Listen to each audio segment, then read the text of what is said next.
شروع کوم په نامه د خدای چې ډېر بخونکی او مهربانه دی. مینوالو د هر ریاست دا ذمهواري جوړیږي چې هغوی خپل ولس ته اسانتیاګانې ورکړي، د هغوی په ژوند کې ډېرې زیاتې اسانتیاګانې راولي. خو د بده مرغه زموږ په ملک یعنی په خوږ وطن پاکستان کې چې کله هم کوم حکمران راځي نو هغه په څه نڅه شکل کې په غریب عوام باندې د مهنګایۍ په شکل کې، د بېروزګارۍ په شکل کې، یعنی په هر قسمه شکلونو کې مختلف اپتونه نازلای، عذابونه نازلای چې له وجې کم خلک چې په دې ملک کې اوسېږي هغوی د ډېرو مشکلاتو سره مخ وي. مینوالو پاکستان یو ډېر زیات په قدرتي ښکلا باندې یادېږي دا ملک، او دا ملک چې دی دا د هر رنګه او وسایلو نه مالامال دی. خو دلته کې کم حکمرانان چې راغلي دي هغه چېرته هم د دې ریاست سره، د دې خاورې سره، د دې عوامو سره مخلص نه وي. هغوی صرف او صرف د خپل ځان کې پراته وي، خپل اقتدار مزې اخلي.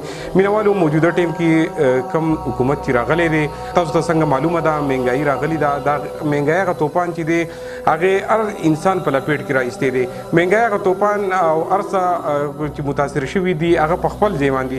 خو دلته کې د بده مرغه کم دوايانې چې دي هغه ډېرې زیاتې ګرانې شوي دي. د ګرانې کېدو سره سره د مارکیټ نه هغه دوايانې غیبي شوي دي. مینوالو مسله دلته کې دا ده چې په دې دوايانو کې داسې دوايانې هم شته دي کومې چې شارټ دي، او هغه دوايانې کوم چې د انسان ژوند د هغې سره تړلی دی. که چېرې انسان دغه دوايانې نه استعمالوي نو انسان بیا سترګې پټي کړي او د آخرت په سفر باندې روان شي. مینوالو دا وخت زما سره په څنګ کې یو دوه داسې ماشومان موجود دي، دواړه روریان دي. مینوالو دا د تلیسیمیا بیماران دي. زه به تاسو ته دا ووایم د دې ماشومان یو ورور چې دی هغه څو کاله وړاندې په دې رنځ کې مبتلا و او په حق ورسېدو. د هغې سره سره دا کورنۍ چې ډېره بېوسه ده، د دوی یو بل ورور دی هغه مذوب دی. د دې ماشومانو پلار چې دی هغه د ټاټکي مزدوري کوي او د هغه وینا ده چې په 600 روپۍ باندې هغه د کور هغه خرچه او نظام چلوم. د هغې سره سره د دې ماشومانو بوج هم په دې پلار باندې راغلی دی. مینوالو دلته کې مسله دا ده چې بس د مارکیټ نه د تلیسیمیا هغه قیمت ګولۍ چې دي هغه بالکل غیبي شوي دي، ورکې شوي دي، په مارکیټ کې نه میلاویږي. دغې ګولو قیمت 2000 روپۍ دی، خو د شارټ کېدو په وجه باندې اوس په 10,000 روپۍ هم نه میلاویږي. د دې دواړو ماشومانو حالت نن سبا ډېر زیات ګډوډ دی. ډاکټران وایي چې په هر جوړ وي نو دوی له دې دا دوايانې پیدا کړي شي، خو چاته فریاد وکړو؟ دلته په مارکیټ کې دا دوايانې نشته دي او دا ماشومان په ډېر تکلیف کې دي. که دې ماشومانو تکلیف چا ولیدو زما خیال نه راځي چې یاره هغوی به د ژوند هغه خوشحالۍ چې دي هغه به ومانځي، هغه ژوند به په خوشحالو باندې تېر کړي. ډېر د افسوس مقام دی. الله دې کړي چې په ملک کې کم از کم د دوايانو په مد کې دا کم بحران راغلی دی. او غرض دا کومې دوايانې چې د مارکیټ نه غیبي شوي دي، ګرانې شوي دي، واپس د هغوی ریټونه بحال شي او د هغې سره سره واپس مارکیټ ته دا دوايانې راشي نو د دې خلکو په ژوند کې به اسانتیاګانې پیدا شي. مینوالو دلته به موږ د دې ګلالو ماشومانو سره او د دوی د پلار سره خبرې اترې کوو چې دوی د کم مشکل نه تېرېږي. مینوالو پروګرام مخ په وړاندې بیایو، موږ سره اوسئ. نن درېیمه ورځ ده زما ګولۍ ختم شوي دي او بازار کې نه میلاوي. حکومت دې راله سرکار کړي. په ما تکلیف دی او خپې مې هم خوږېږي، په ما ډېر تکلیف دی. جی مینوالو څنګه چې ما تاسو ته ووایي چې کومې دوايانې دي هغه ګرانې شوي دي، د هغې سره سره د مارکیټ نه غیبي شوي دي. د هغې په وجه باندې د خلکو هغه ژوند چې دی هغه د ډېر مشکلاتو سره مخ دی. دلته کې د هغې ماشومانو کوم چې په تلیسیمیا کې مبتلا دي د هغوی هغه دوايانې غیبي شوي دي. د پلار یې د بړخیلي بازار کې او خوشه علاقو کې وګرځېدو او هغه دوايانې ورته میلاو نه شوې. د دوی سره به خبرې اترې کوو. ورور راته ووایه چې ستا نوم څه دی او ته د کوم ځای یې؟ اعوذ بالله من الشیطان الرجیم. زه د میا پلنګولي یم، د پاټوال میا پلنګولي، د ټاټکي مزدورکاره یم. 600 روپۍ دیاړي ده او ډاکټر راته وایي چې دا ګولۍ به راوړي، که دا نه وي نو دا واړه خرابېږي مري. په دې به زه د تیمرګرې پورې مردانه پورې لاړم، دا ګولۍ میلاو نه شوې. دا ګرانې ده، په 10,000 روپۍ ډبې دی، شارټ دې نشته او مزدوري مې هم نشته. وړو ته په 15 ورځ بعد باندې نه خېږو، مزدوري مې اډو کېږي هم نشته دی هم نه. او چې په کم ورځ باندې مزدوري په هغه ورځ اسپتال ته ځم او په کم ورځ چې اسپتال ته نه ځم بیا مزدوري نه. دا راته ووایه چې څنګه دی ماشومانو ته خو به ډېر زیات تکلیف وي او دوی څه محسوسوي وسو؟ د دوی نه په پوزه باندې نه راوځي چې دا ګولۍ نه خوري، په اولاد یې سیوا شوي دي.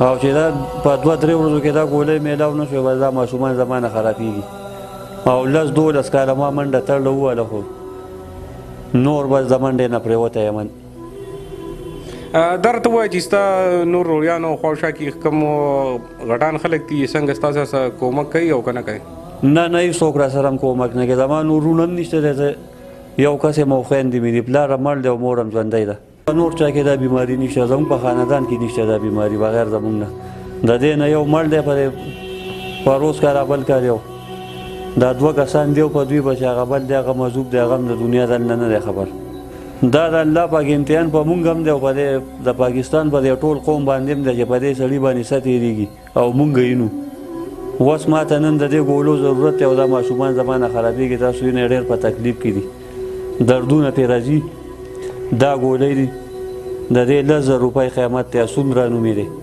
تو د حکومت نه او کم چې دا غټان خلک دي د هغوی نه څه غوښتنه کوي زه د دوی نه دا غوښتنه کوم چې زما د بچو د علاج سرکاري شي او زما د کور اندازه دی وایي زه قرضدار یم چې ما دې قرض نه خلاص کړي او په دې وړو باندې قرضداری شوی یم 4-5 لکه روپۍ قرض دی راباندې دا ما 14 کاله د علاج وکړو دا لا اول 3 کسانو وه دا 2 پاتې دی او یو وفات شوی دی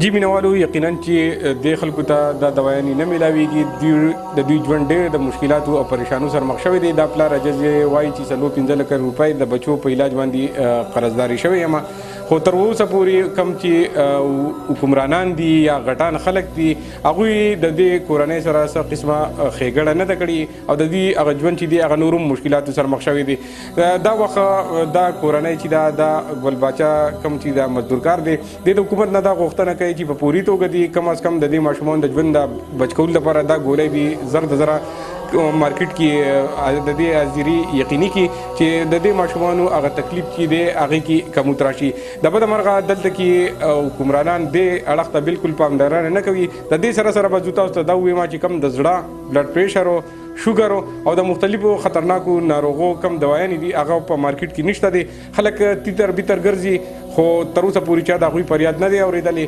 الله دې کړي چې حکومت د دې بېوسو غږ واوري او د دوی د ضرورت مطابق دا دوايانې هم ارزانې کړي او مې مارکیټ ته راوړي مینوالو زه اوس تاسو نه غواړم اجازت دعاګانې کوم یاد ساتئ د الله په امان